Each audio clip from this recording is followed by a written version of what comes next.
ஹோசூரில் காவிரி கூக்குரல் இயக்கம் சார்பில் மரம் சார்ந்த விவசாயம் குறித்து ஊடகவியலாளர்களுடனான கலந்துரையாடல்.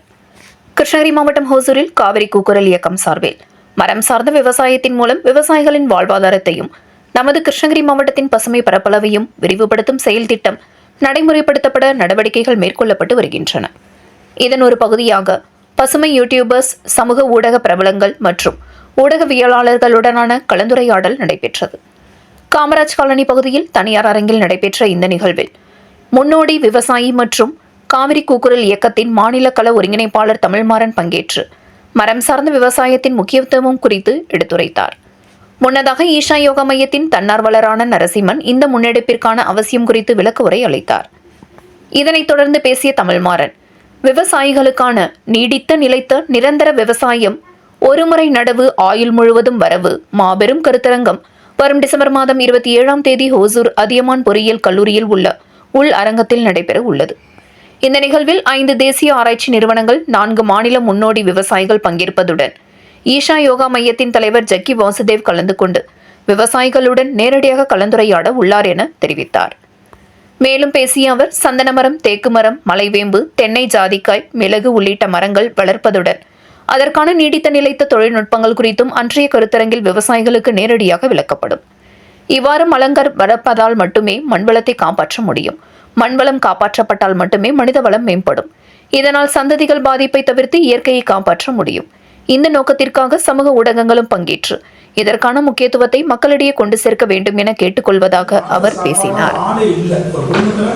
40 வயசு 30 வயசு எல்லாருமே மருந்து சாப்பிட்ற சுகர் இந்த உலகத்துக்கே தலைநகரம் சுகருக்கு இந்தியா தான், ப்ரெஷருக்கு இந்தியா தான், குறைந்த பழனியே சுகர் இருந்துச்சு. இதெல்லாம் எதனால் வந்துச்சு? சத்து இல்லாத உணவை சாப்பிட்றோம், மண் சத்து இல்லாத மாதிரி தான். நம்ம விவசாயியோட பொருளாதாரம் போச்சு, சுற்றுச்சூழல் போச்சு, மண் வளம் போச்சு. மண் வளம் போனதுனால அதில் விளையிற பொருளோட தரம் போச்சு, அதனால நம்மளுடைய ஆரோக்கியம் போச்சு. சும்மா போகக்கூடாது. ஏன் மண் வளத்தை பற்றி பேசுகிறோன்னா, மண் சத்தாக இருந்தால் மட்டும்தான் அதில் விளையிற பொருள் சத்தாக இருக்கும். அப்போ தான் நீங்கள் சத்தான சாப்பாடு சாப்பிடுவீங்க. நான் சும்மா சொல்ல, உங்கள் தாத்தா ஒரு ஆரஞ்சு பழம் சாப்பிட்டா நீங்கள் 8 ஆரஞ்சு பழம் சாப்பிட்டா அது ஈக்குவலான சத்து.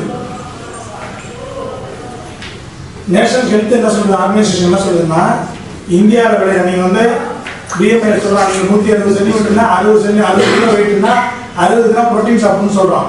ஆனால் இன்னைக்கு நீங்கள் சாப்பிட்ற ப்ரோட்டீனில் 60% ப்ரோட்டீனே கிடையாது. நீங்கள் பல்சஸ்லாம் தேடி காலையில் ஃபுட்பால் சாப்பிடலாம், வாக்கிங் போனால் என்னென்ன சாப்பிடலாம், அதில் 60% ப்ரோட்டீனே கிடையாதுதான். நீங்கள் சாப்பிட்ற காய்கறி பழத்தில் நிறைய விட்டமின்ஸ் மினரல்ஸ் சாப்பிடுவோம். 87% விட்டமின்ஸ் மினரல்ஸ் இல்லைன்னு சொல்கிறது. நான் சொல்லலைங்க, நேஷனல் ஹெல்த் ஆர்கனைசேஷன் சொல்லுது. எல்லாம் பக்கா சயின்டிஃபிக் டேட்டா. அப்போ இதெல்லாம் எதனாலன்னா மண்ணில் சத்து இல்லை. ஒரே ஒரு உதாரணம் சொல்கிறாங்க, எதனால சத்து இல்லாததுக்கு எளிமையாக புரிஞ்சுக்கிறதுக்கு. மஞ்சள் நமக்கு தெரியும், நம்ம டெய்லி யூஸ் பண்ணுறோம். அது ஈரோடு மஞ்சள் தான் ஃபேமஸ். அதோட 2.5 தான் இருக்காது. குர்குமின்னு ஒரு வேதிப்பொருள் இருக்கு. அந்த வேதிப்பொருள் வெறும் 2.5 தான் இருக்கு ஈரோடு கடையில் இருந்த. இதே வியட்நாம் மஞ்சள் 7% இருக்கு குர்குமின். காரணம் அவன் ஆர்கானிக்காக ப்ரொடியூஸ் பண்ணுறான், மண்ணை வளமாக வச்சிருக்கிறான். நம்ம மண்ணை அழிச்சிட்டோம். சத்து இல்லாத மண்ணில் சத்து இல்லாத பொருள் வருது. இப்படி ஒரு பொருளையும் நீங்கள் எடுத்துக்கலாம். நீங்கள் பப்பாளி எடுக்கலாம், தேங்காய், என்ன சாப்பிட்டாலும் ஒன்று ஒரு வேதிப்பொருள் தான் தேடி சாப்பிட்றீங்க. அது சத்து இல்லை.